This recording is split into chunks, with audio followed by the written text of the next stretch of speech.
All right, here we go. Hey everybody, it is stream time for App 2025. I'm Rob. Today we're going to be talking about storing data with service integrations. If you've joined for my step function series over on the AWS Twitch channel, we will sort of reference that, but this is going to be a little different and a little more in-depth. So this is not a repeat. You're going to want to stick around and see this. We only focus on step functions for a very minor part, as you'll see on the agenda there.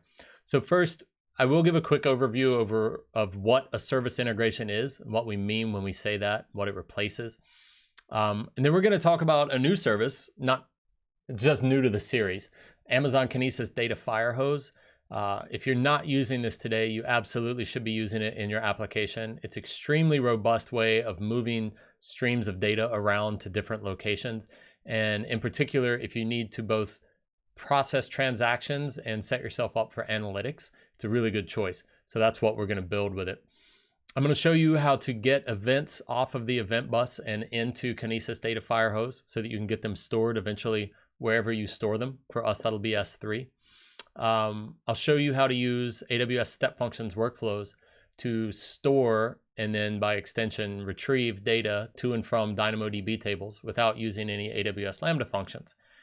So that's a declarative transformation that you put in. And then we're going to build this concurrent online transaction processing and online analytics processing pipeline that takes an event onto our bus and dispatches it to two different targets. So the same event comes in, but goes out the one hand for a workflow to handle, as we've shown previously with express workflows or standard workflows. And then on the other hand, it's going to go to Kinesis Data Firehose to ultimately be stored in a relational model that we can then query later. And the whole purpose of this is for next week, we're going to be using Amazon Athena to show you how to serverlessly query your data. And this sets that data up using Glue into schema managed data in an S3 bucket that you can query pretty easily. So it's going to be sort of the last couple pieces that we cover with App 2025. So, hey, there's my Docs bot. I love my Docs bot. It's glad to see it work today. That's actually the links bot. The homepage for Kinesis Data Firehose is there along with pricing. My good buddy EDJ Geek, every time, who's here in the channel moderating for me, did a really good episode of Sessions with Sam. That's linked here. That's focused on Kinesis Data Firehose and Kinesis Data Analytics. So it's different, again, from what we're going to build today. So if you want to get even deeper into Kinesis Data Firehose, that's a good resource. The step function service integration episode is listed there. Service integrations in general. And then just some other links that I think will be helpful for you. Okay. So let's go back to our buddy, our architecture. And let's do this as we talk about what service integrations are. If you remember, we have this event bus running, with time left to right, and events come onto the bus and workflows in AWS Step Functions pick them up and handle them. That itself is a service integration, right? The AWS Event Bus rule dispatches that event to another service. And that service is AWS Step Functions. So it's integrated. It doesn't take it, send it to Lambda, and have Lambda invoke the service. It's a direct service-to-service call. So whenever we say service integration, that's what we're talking about, is passing data or invoking other services directly without intermediaries. And one of the major advantages to doing this is price, right? So if you were to invoke this same call with an AWS Lambda function in the middle, you pay for that execution time. If you were to write data out to your DynamoDB table using a Lambda function, you pay for that execution time, right? And it's deterministic to a point, but you also have jitter. Jitter, that's my second reference for it already. Another reason is when you use a service integration, it's declarative. So you declare what the parameters are for the input and the parameters for the output, and we handle like even to the runtime level, getting that stuff over. So you're not looking at dependencies, libraries, other areas that introduce vulnerabilities or that introduce liability, because as our friend Jeremy Daly says, a line of code is not an asset, it's a liability. So you want to minimize the number of lines of code that you're responsible for. Service integrations let you do that. So in this case, we've seen this pattern a couple times in our Express Workflows episode, in our long-running workflows episode using standard workflows, where some event comes onto the bus and dispatches a workflow. But what we're actually going to see here now, and let's see if I can draw fast enough to make this worth everybody's while. We're going to change this to OLTP using our step functions. But over here, we're going to pull in, let's see, Firehose. Can I get a fire? There's my Firehose. Look at that, y'all. Modern technology. You know what I mean? It's just crazy. Let's undo that. Is this grouped or something? What do y'all think? No, I think I got it now. Get rid of that. There we go. And let's drop that in there, right? So for this, we don't need to put a Lambda function here. What we're going to do is drop this right into an S3 bucket, like so. And that makes this architecture even simpler, right? So there are some cases, nope, didn't want to do that. We're gonna live with this diagram, okay? There are some cases, maybe I can get an arrow, directional connector. You go there, arrow go Bert. All right. There's some cases where you may want to use a Lambda function. And yeah, FYI, you can do draw.io right in VS Code. I know, I tweeted about that and I love it. The problem is this diagram doesn't have a background associated with it. And so when I opened it up to do that, some of my fonts were like the wrong color and they got washed out. So for accessibility reasons, I want to make sure that as many people as possible can see what I'm doing. So yes, if you haven't seen the draw.io extension in Visual Studio Code, you definitely want to check that out. Thanks for highlighting that. So what we're looking at here is we have a single event that we're going to dispatch to two workflows, right? Look at this, y'all. I'm getting better. He can be taught. Now, Kinesis Data Firehose allows you to perform transformations on records after they've entered the stream on their way out. It does this using AWS Lambda Functions. And again, if you want to see a really good example of this, check out eDJ Geek's Sessions with Sam episodes that I've linked in the links here, because that's what he does. But one of the principles for us is we want to make as much use of the built-in functionality of the services as we can. And EventBridge allows us to do this with input transformers. So we can take the format of the event that we received on the bus and using a pattern that's really similar to step functions. In fact, it's derived from JSON path. We can transform that event body into the format that we want before we send it over to our destination, to any destination. So you can do that for Kinesis Data Firehose. We're going to do it for the step functions workflow this week. And then I've shown you in previous step functions episodes as well how you can use the past state in step functions to transform data, or how you can use the parameters object when you're doing service integration calls like to DynamoDB to pick and choose the pieces of the state that you want to get your data into the right shape for your service integration call without having to put a Lambda function in the middle. So always, before you go writing like a glue Lambda function, I don't mean AWS glue, I mean like conceptual glue, always stop and think, what does the service that I'm using and the service that I'm invoking give me to accomplish this same task? And that's just a little thing that helps keep your invocations down, which helps keep your pricing down and can even reduce your latency as well. So it can bring your performance up. And again, long-term, because it's declarative, you don't have to worry about that being broken as libraries underneath change.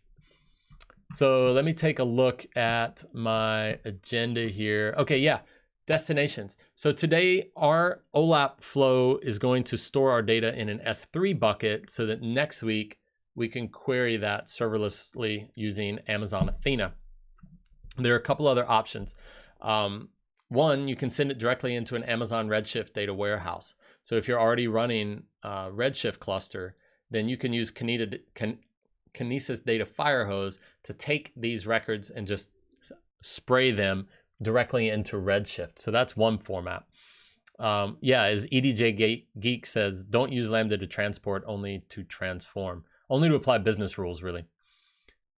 Even your transformations, a lot of times you can do without Lambda. So it's really once you need to apply a business rule to it is when you should be doing it. Another good one for this, and let me maybe even build this on here because you could conceivably do the same thing, is you can give yourself Amazon Elasticsearch service is a target for Kinesis Data Firehose. So while we send this original event over for analytics processing, we may also want to send it into an Amazon Elasticsearch service cluster so that that data is searchable by our application, whether it's log data or text data, whatever you're searching through. That's another target for Kinesis Data Firehose. And one stream can publish to multiple targets, I believe. EDJ Geek, keep me honest on that one. Not 100% sure, but I believe it can. He says right, so we're going to assume that I'm right on this one.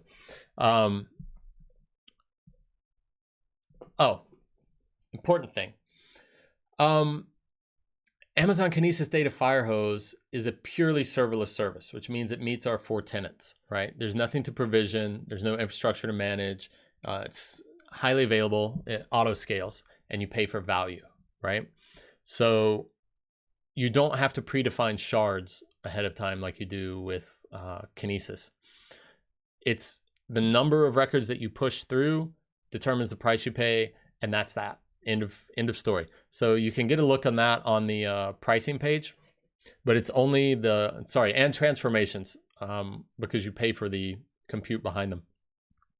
But if you don't send any data through, you don't have shards sitting there idle. You only pay for the data that goes through. So that's another key point. And look at that. There's my bot just in time helping me out with the links.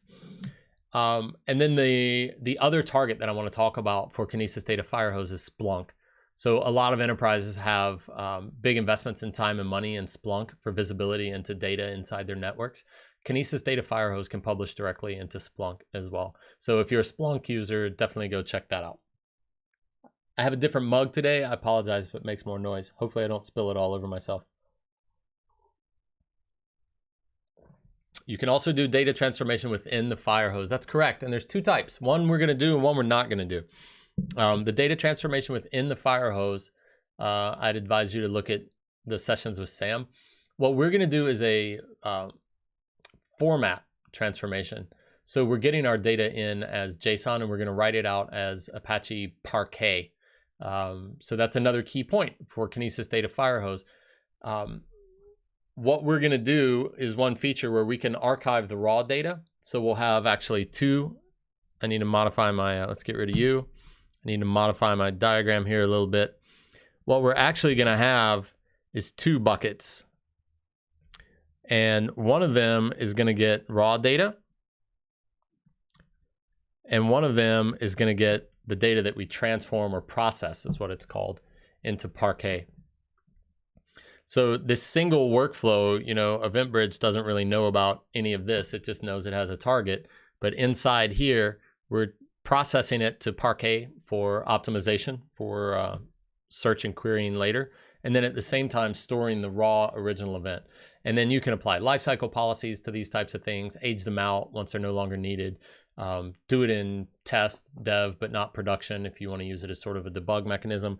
Whatever your use case is, it's just important to know that in addition to sending it to multiple targets, you can also send it to multiple buckets inside the S3 target. And then, of course, we have the code for all of this. Now, a very important point to note about Kinesis Data Firehose is it is not covered under the free tier. Now, it's not a very expensive service. In fact, let's view that link to see, because it's priced per gigabyte. Again, it's different by region, but if you look at this, per gigabyte is less than 3 cents at the most expensive level. So it all depends on how much data you push through it, but it is a calculable expense. But there is no free tier on it. So important to recognize that. You will incur charges for using this. If you use it in dev or test just to explore, it's pretty easy to keep your inbound data under a gigabyte, and then you pay less than 3 cents to see if it's going to work for you or not. So still, I'd say give it a shot. Just be aware. All right. So now that we know that this is what we're doing here, in fact, let me adjust to give you, where are my text fields? Variable text. I'm just gonna put it here so it's clear. Raw and parquet. Do y'all remember the commercials from, like, I think it was the 80s, where there's a little tub of vegetable spread? It's like butter, and it goes parquet. Butter, parquet. All right, an actual question. Torringau, how are you doing with the at least once delivery guarantees of EventBridge, always ensuring idempotency in destination if needed, e.g. booking? A couple ways. If you look at the episode from last week where we talked about SQS FIFO queues, those can help you out. But ultimately, when you get down to your business rule inside an AWS Lambda function, you need to check that. You need to handle that idempotency yourself. And there's a lot of good resources on it. It's, how can I put this? It's going to be an edge case that occurs, right? So you should absolutely assume it's going to happen, that you're going to get multiple invocations, regardless of how low the frequency is.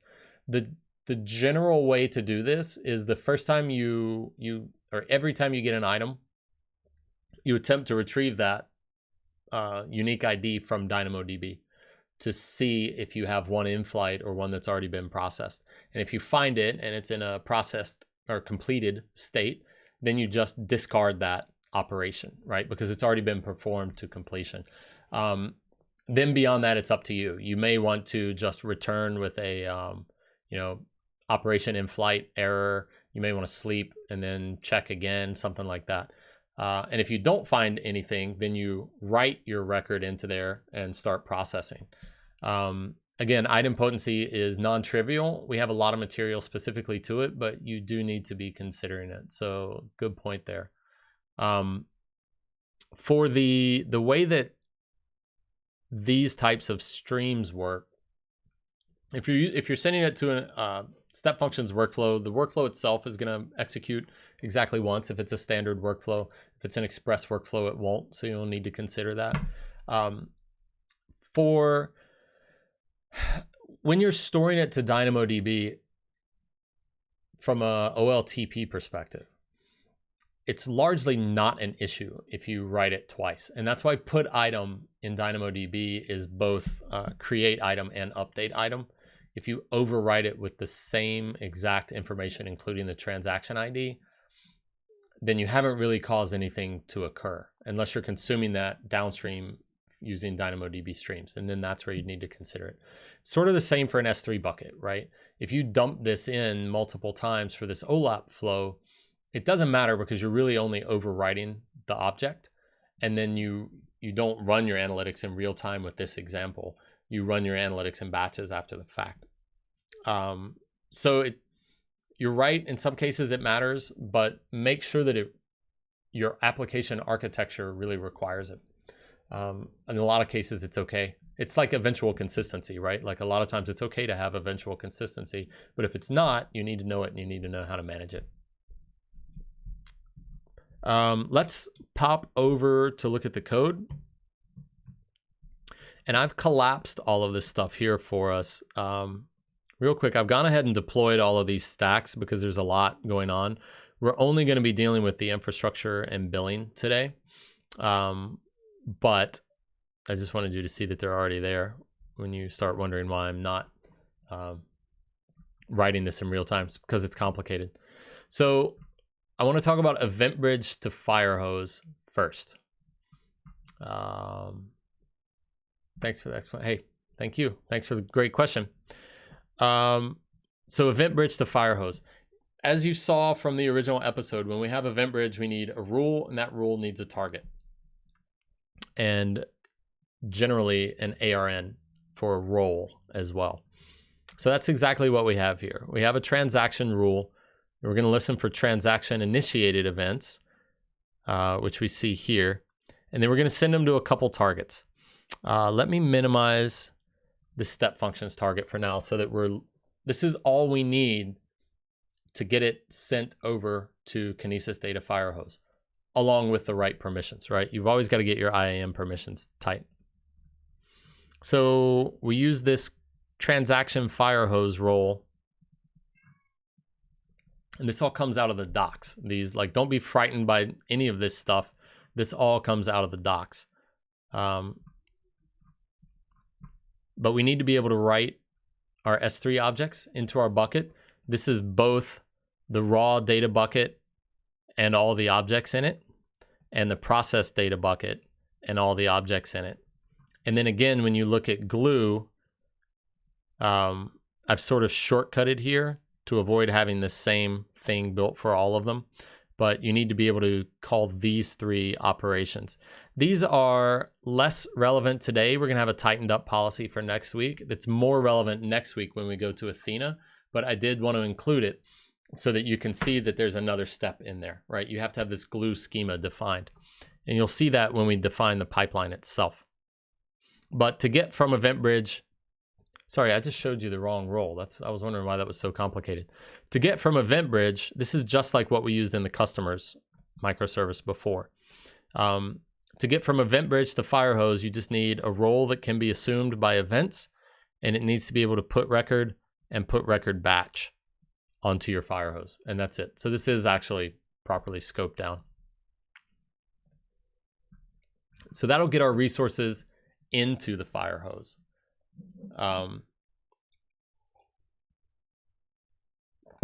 From there, we need to get them out, and that's where the Firehose declaration comes in.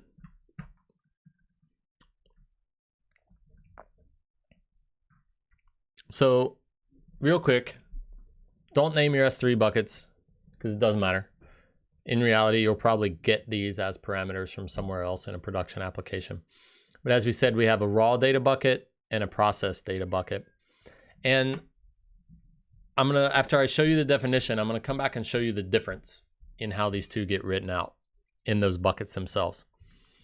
Here we define a glue database, and we name it, what else? App 2025. Needs to be all lowercase. Must specify a catalog ID, which is just your account. And then a glue table. Again, this code's going to be available for you, and it's also straight from the docs. So don't be alarmed by the confusion of it. This is essentially your DDL or data description language for what's really becoming a SQL query, a table that's queried by Athena. So you tell it how to partition that data, and you'll see that reflected when we do the transformation in Firehose. And then you tell it the fields that you're going to store, some input formats that you have to put in. This is your serializer and deserializer. This is, again, non-trivial, but documented. So definitely spend some time with the docs on these. Just half an hour of reading the docs on this will prevent a lot of questions, especially with the examples. And then check this code. Yeah, docs, that's right, buddy. And repo. Check this code once I post it after this episode as well as I happen to remember the Sessions with Sam link is in there as well for some more Kinesis Data Firehose code. But all we're doing with glue is defining a table in a database. So we don't really need to dive into the details of that today. Just think of it as there's a database out there, and this is a table in that database. And then the Firehose itself is where we get crazy. So we have direct put, which allows the event bridge to put into it. We have the bucket, this extended S3 destination configuration. It's just S3 destination configuration. That's pretty simple if all you're going to do is dump records into S3. But if you're going to transform them like we're doing here, you're going to need to use the extended configuration because it lets you choose serializers, it lets you choose data formats, it lets you choose compression and several other things. So what we're giving you here in this code is a pretty thorough production-ready example that will handle very large loads because it's using Parquet and gzip compression. One thing you need to focus on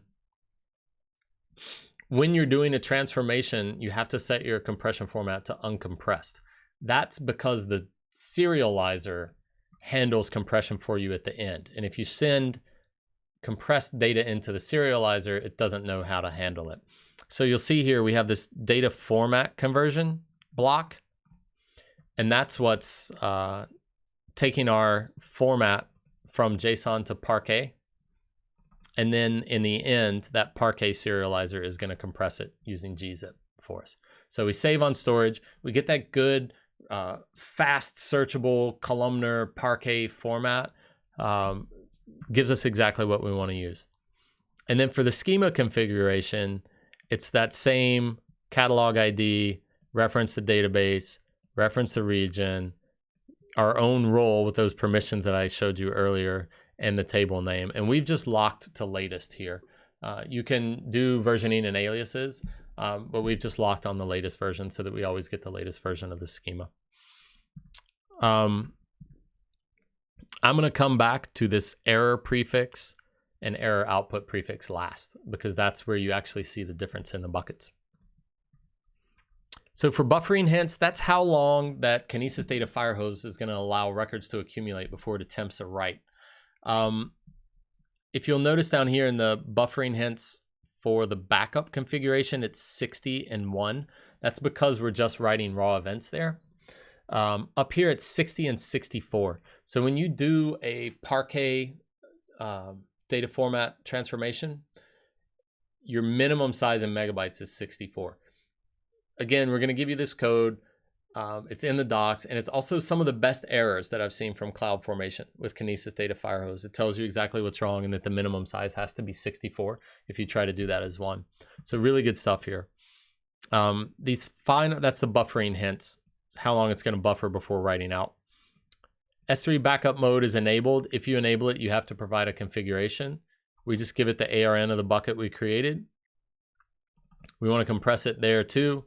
We give it the same role. And that's that, okay? So this is for our transformation of records that come in. And what this is going to look like is we're going to give it this year, and then we parse the timestamp for the 4-digit year, month, day, and hour prefix. And this means that in our bucket, it's first we're joining the table, which is transactions, then all of this stuff, right? So in this case, we'll have transactions error, the error output type, and then, oh, I hope I don't drag that, and then all of that stuff again. So it's a way of preparing that bucket to look like a SQL table via the glue schema so that Athena can read it later. So let's take a look at what these look like. All right, S3, this is our raw data bucket. And I've sent one event through here. And in fact, let me go ahead and, once we get in here, I'm gonna send another, but you see it's May the 14th. The last one, these are UTC times. The last one was sent at 17, we're into 18 now. And we had these records. So let me go back over here and send one, because you do have to wait for that minute for it to, so we see we get an event ID that we can use to track everything later. That's actually going to be our transaction ID. But you do have to wait a minute for that buffer to fill up, because we're not going to reach a megabyte with this single event, or 64 megabytes with this single event. So it's going to wait until after it's filled up, and then it's going to write them out. So we'll kick that off. But we see we have these events in our raw data bucket just by date. So it hasn't done any transformation. It's not aware of a glue schema. It's not aware of Parquet. It's not aware of anything. It's just going year, month, day, hour, and then this will download and open.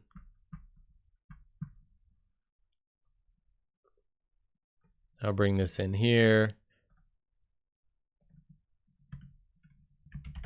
Make it a JSON object, add it. And then we see we've got this same event just in its raw format, detail, customer ID, etc. I know it's a little small to see. Let's open it in Visual Studio Code and see. There we go. Format document, minimize this for a second. So if we look at this side by side with the event that we passed it, which should already be open, we see we've got this same format, right? This customer ID initiated at, etc., right? So customer ID initiated at, from account. This is just like the event bridge events that we've seen the whole time, right? There's a source, there's a detail type, some information around the record itself that we got, and then the body that we provided. So we haven't done any kind of transformation, any kind of anything to this. But if we go back here now, we see that indeed our new event came through, and we can download that and view it as well. So these are the raw events: bucket name, year, month, date, hour. If we look in our processed bucket, this is our glue table name that we gave it. Let's go back here. Let me close you. Don't need that. We gave it the table name of, where are we? Transactions. Right? So as expected, this did what we asked it to, joined it with the table name. And then the next thing we should expect to see is this year equals 2020. And we do. So this will go into where queries, right? So select from this source where, from transactions where year equals 2020 and month equals 5 and day equals 14, right? So it does this sort of transformative naming for us so that we see. And then here's the same event. And you see this is a Parquet file. So there's really nothing for me to do with this. I don't have a Parquet viewer. I can open it in text edit and you'll see, oh, it opens okay. Let's see if I can zoom in on this. Yeah, a little bit of binary characters there. But you see this is a, they define the columns and then the data, etc. Right? So we see that it has been transformed into the Parquet format for us. So that's the difference in the raw bucket and the processed bucket, or as it defines them, the S3 backup, where we put the raw bucket, and the bucket ARN for processed data. Okay? So at this point, we've taken the data onto the bus, and we've sent it out to Kinesis Data Firehose. Kinesis Data Firehose has saved a copy, unmodified, and then it's taken it and transformed it to Parquet and written it out according to an AWS Glue schema so that we can search it next week with Amazon Athena. So there's a lot going on here, right? Already. Are there any questions at this point?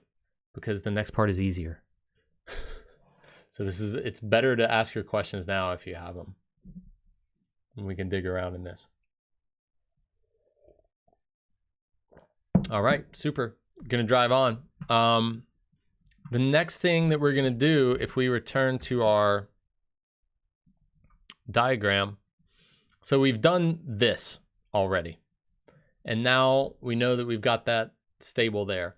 We need to send this over to a workflow that does some processing. And this, in fact, is gonna store directly into DynamoDB. Enter. Right, so we can just put that there. So we're not going to put a Lambda function in between. We're just going to go direct to DynamoDB. Let's hide you. And let's hide some of this, because the Firehose has done its job. Now we want to go back and look at the rule as well. We had hidden this before, right? So we've still got this same rule, so it's going to capture the same event, and it's just sending to two targets. One of them is Firehose, and one of them is step functions workflow. So for this one, I've given us an example of an input transformer. Everything up until here, you've seen before, right? It's the same as the last one. You're just referencing a step functions workflow, giving it a human readable name, and giving EventBridge an IAM role to assume to invoke that workflow. The one thing that we've done differently is we've given ourselves an input transformer here. So in EventBridge, before we invoke that workflow, before we pass it an object, we're going to transform that object. And we do that with the input transformer. And this is the input paths map. And then there's an output that's a template. So if you're familiar with defining items in DynamoDB, like item attribute, where you have to define that something's a string and then reference it by another name, it's a very similar concept here. So this is JSON path notation again, similar to what we're used to with step functions. It just means out of that top level object, and let me split this so we can see. Here's our event that we're actually using, right? That's the one that I just sent over and I keep sending back. We can update it for fun just to make it different, but whatever, doesn't really matter. So this is the event that we're going to send. But remember, all of this is going to be wrapped in the EventBridge wrapper. So this becomes the detail. Oh, I'm sorry. That's not true. The detail is in here as the detail. The only thing that happens is it gets an event ID added to it. So we're going to call this transaction ID the unique identifier that's generated by EventBridge. Our customer ID is in this object in detail customer ID. And you see we just extract these other fields. The received date time we extract from the event object. All of this stuff, you don't define these yourself when you're putting them onto the bus. They're defined in this case because it's debugged. The time becomes the time. You do define the others. But so we take all of these and we give them referential names. And now we have this. Now that we've extracted them out into this model, we use this template. And here, it's a foul if you put quotes around these fields, okay? So don't do that. It'll tell you, again, the documentation on this is great. It'll tell you that you can't have quotes around variables in your transformer. But you use this angle bracket notation to refer back to these. So ultimately what this means is I'm going to pass to our step functions workflow an input object that looks like this, a top level key of transaction ID that works out to be the unique identifier assigned by EventBridge, a top level key of customer ID that works out to be the detail.customer ID field from our event, the received time that works out to be the time of the event, etc. Right? So you can shape this object before passing it over. Then when we look at that workflow, it's a very standard workflow. We see that we have two states here. One, write it out to DynamoDB. And the second state is just publish it onto the event bus as a, well, this is account normalized, but we're actually publishing it as transaction processed. So let me update that here for you. So we're publishing it as a transaction processed event back onto the same bus and sending it this detail information in the event, right? So this is how we, hey, this reminds me a lot of what I see at Whole Foods.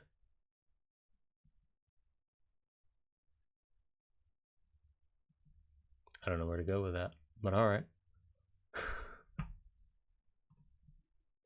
Your Prime Now shopper. All right. Me too. But so we'll put this directly into DynamoDB. We'll take that returned object from DynamoDB and put it in our result path. And then we'll publish it back onto the event bus. So I was curious as to how we used our database. Didn't know if we used SQL or DynamoDB. Oh, okay, got you, tracking. The answer is you probably use both.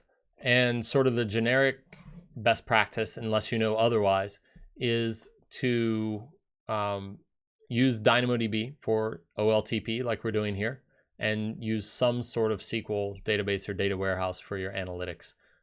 Because DynamoDB excels at transaction processing, but you don't want to be running a bunch of scans on it.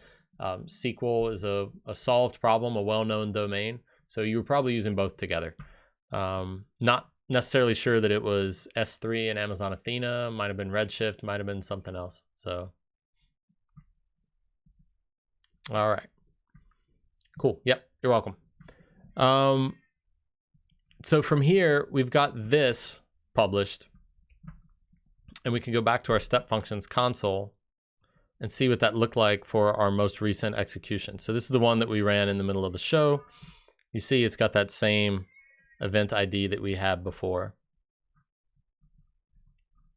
And we can look at the flows again as we come through. This transaction ID doesn't look like the information that we passed in, right? If we go back to Visual Studio Code, this is the event that we passed in. The event had all of this information, an initiated at field, a from account field. But because of our input transformer, we, instead of a from account, we have source account.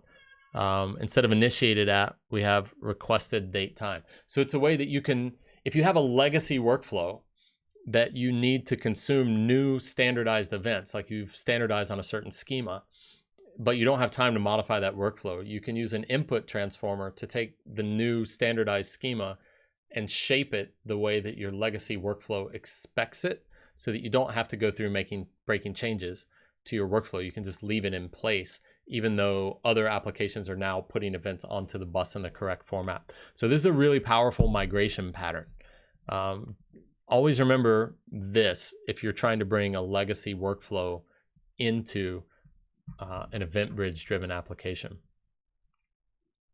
So when we send our stuff to Amazon Flex, we're probably using Dynamo, probably, but I do not know how those applications are built internally. And then again, we can check ourselves. This is the DynamoDB output that we get from there, and we publish that event back onto the bus. And once we published it, we see this is the response from EventBridge, where we get a copy of the payload back. We get the event ID, so we'll know that that has come through. We haven't actually picked this event up, so we won't see it anywhere, but we get all the other information about it. So then we can come over here, and again, here's our happy little event as described, right? With source account instead of from account, and requested date time instead of initiated at. All right. When there are transmissions, does data mismatch?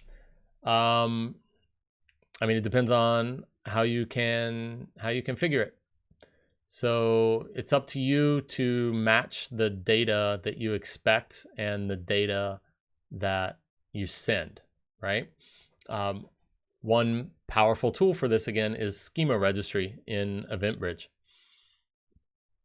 I do find that sometimes items don't always match. That's correct. Yeah, schemas can help you with this.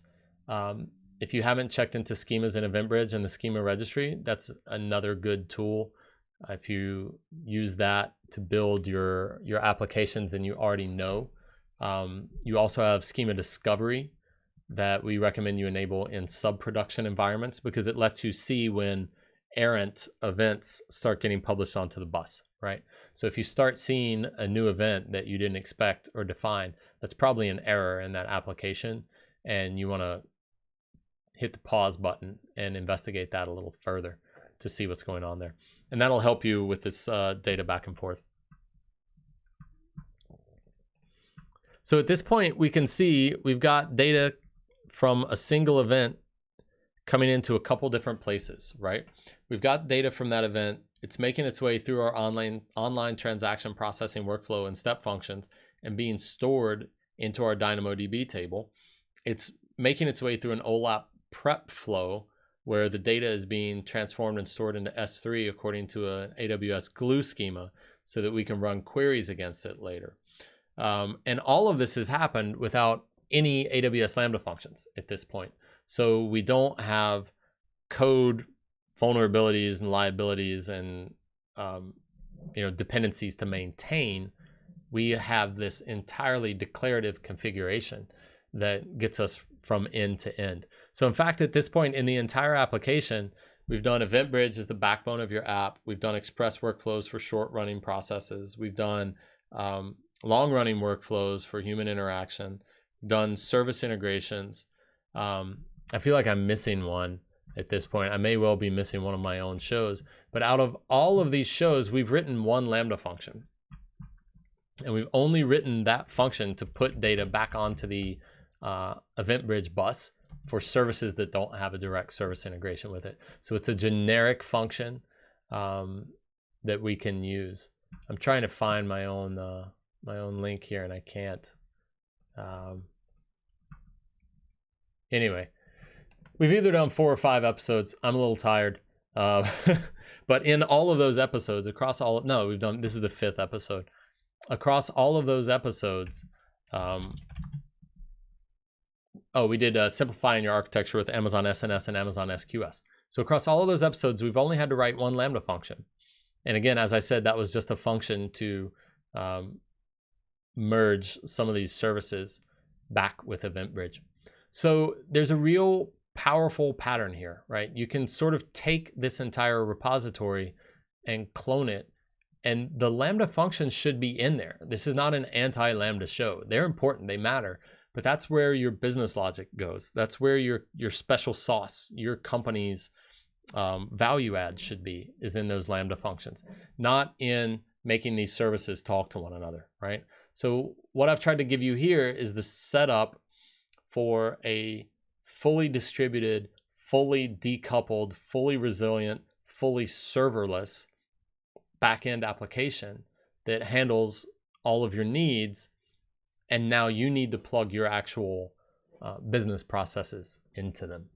So hopefully this has been useful. Yeah, for so far, EDJ Geek, but this is number 5. He's got the playlist there for you. Thank you. And back before, when you said, do you think it's human error or just data transfer problems? Data transfer is pretty reliable at this point. I would say it's largely human error, right? The problem with machines is they do exactly what we tell them to do. So if they're not doing what we want, it probably means we didn't communicate clearly enough to the machine what our expectation was. There's a little life lesson in there for some of us, but yeah, it's generally going to be human error. And again, that's why schema discovery in a sub-production environment, or even sampling in a production environment, is such a powerful tool, because when one of those errant messages comes in, you discover it and you can take action for it. So let me see. Again, we didn't munge any of the data inside our state machine with a past state. We can. I've already done a step functions episode on that. I suggest you go back and check that one out. It's the service integrations one. So I will drop that link here. Maybe there. Make sure we built everything. Yeah. So that's pretty much it for today's episode, subject to your questions. So what we've done, we've learned that service integrations allow us to process and transform data without invoking Lambda functions whenever we're moving information between services. We've learned that Amazon Kinesis Data Firehose is a purely serverless service that allows us to stream data into Amazon S3, Amazon Redshift, Amazon Elasticsearch Service, and Splunk, so that we can use one event for multiple types of workloads. We've learned that EventBridge can directly target Kinesis Data Firehose with its rules. So a service integration that ultimately allows you to get data from EventBridge into any of those 4 services without writing Lambda functions. we learned how to use the step functions DynamoDB service integration pattern to write data directly into a table. It's the same thing to read data out from it. You just need to change the call, the API call. And then I've given you this pattern that we drew in our diagram for concurrent OLTP, OLAP, and even search if you need it to using Kinesis Data Firehose. So I hope that's been interesting for you. Next week, we're going to tackle how to ingest all of this data into Amazon Athena and search against it. I'm going to spend, between now and then, I'm going to write a Lambda function that just sort of sprays data nonstop into our S3 bucket so that we have some good big data sets to search through and look through. But again, I am crazy. I'm going to use your account to do it too, EDJ Geek, because I don't want that bill running up in mine. No. Next week, that'll be our topic. It'll be super cool, same time. And our final episode of AWS Step Function series is coming up next Tuesday at 2 p.m. on the AWS channel on Twitch. Let me drop a link here for that too. That session is going to be on nested workflows. So step functions calling step functions workflows all the way down.